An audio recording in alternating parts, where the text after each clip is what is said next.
What's going on? It's me again. You know how I do. It's always at least 3 to 2 videos a day. You know what I'm saying? That's how we do it over here at the Core 187 family. I don't call it the show. It's all family here. How's everybody doing? I just had this crazy mindset of, not mindset, but something that came to my mind, and I think we all go through it, right? We all have situations in our lives where somebody hurt us. You know, we got hurt from a situation. Maybe it could be from a car accident. It could be from, you know, a bike accident. Could be a situation of somebody doing you wrong. Somebody cheated on you. Somebody, you know, friendships that don't work anymore. And you're dealing with this emotion that you do not know how to deal with. And it's frustrating you, right? You know what I mean? Every time you look around, you know, you're like, you're always reflecting on it. You're always living in that moment or in that situation of that thing that happened in the past, but now you're making it present on a day-to-day basis. I'm here to tell you, I mean, if you're going to live your life like that, it takes a long time to heal, right? Because you want to deal with that hurt.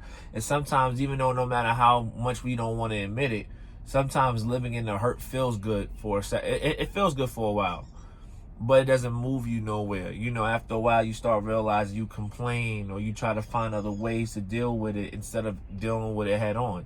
The number one thing we'll do it's like having an open wound and you never want to patch it. Like you'll wipe a little bit of alcohol, but you'll leave it open. You know what I'm saying? Because you're still bleeding out because you're still venting about the situation, right?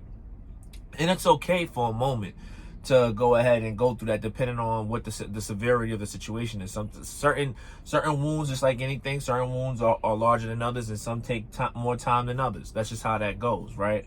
But the number one thing that needs to happen in that situation is that you have to take the time to heal. You know what I mean? And certain things that's hard to do, like, you know, those moments that pinpoint or get to a situation where you don't want to talk and you get closed off, is the moment where I feel personally you should go ahead and that's the most healing factor part. You have to accept that. That's like that wound that got to get that alcohol patch and you know it's going to burn so bad, but you know for a fact you need it to heal you, or that stitch that needs to get stitched up and you know you got to go through it, but it's just like mentally you're just not ready to deal with it. It gets to a point you really have to just deal with that. You know what I'm saying? And just say to yourself, I gotta do what's necessary for the sake of the best benefit of my situation and get healed. The number one thing is to get healed, you know?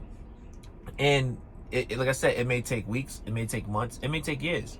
You know what I mean? Like for my situation, going through what I went through with the woman I was with for 15 years, for me to really take a relationship serious, probably took about, I don't know, maybe 4 to 5 years until I started like becoming back, you know, getting back to myself.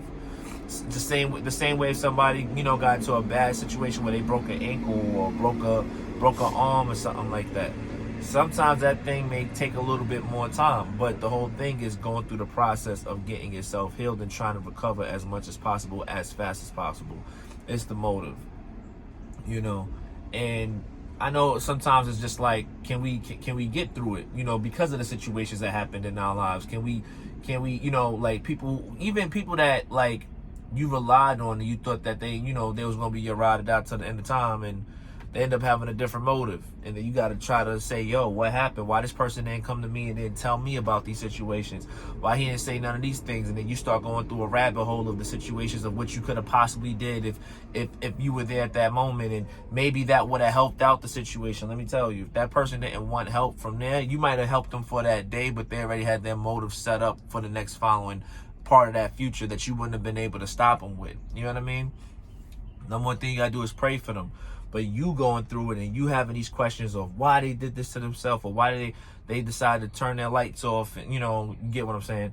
Turn their lights off, and why did they give up on life? You know what I mean? And why they just didn't come to me? Because they were too caught in their moment. And it's unfortunate, you know what I'm saying? But that's just what they decided to choose. But you can't beat yourself up and be like, oh man, you know, what am I going to do? And now you're holding on to this torch that you got lit, that somebody else's that decided to drop the ball. There's either two things you could do. You could drop that situation and still deal with the frustrations, or accept the fact that person did that, pray for them, and be like, you know what, this hurt me the most, but I have to do what I have to do for me, and I have to make it better, because you got other people that's looking at you that you're going to need, and you don't need that hurt to recycle itself for those people that's looking up to you at this moment in life. It's highly important. You know what I'm saying? If you got kids that look up to you, even if you got, you know, friends or nieces, whoever that look up to you, you still got to hold that torch for them, even though you got done wrong by somebody in your you know, foundation. You know what I mean? Hurt is a very hurtful thing. We all go through it. We all have these situations. But overall, you have to look at it and say to yourself, what am I going to do with this? Am I going to let the hurt pretty much damage me, or am I going to try to build myself up? You know what I mean? And learn from it, so that I can help somebody else that's going to go through what I go through in the future, and be able to show them the ropes, or show them the tools and the ways of how to get through it. You know what I mean? And basically let that be a healing cycle for as many as you can help in that situation, for not just your present, but for the future, for those. You know what I mean? And I think that's the number one thing that's important. But just had to tell y'all that if you're going through some hurt right now, if there's something that you don't feel comfortable with, or there's things that you felt that wasn't done right to you, do not beat yourself up.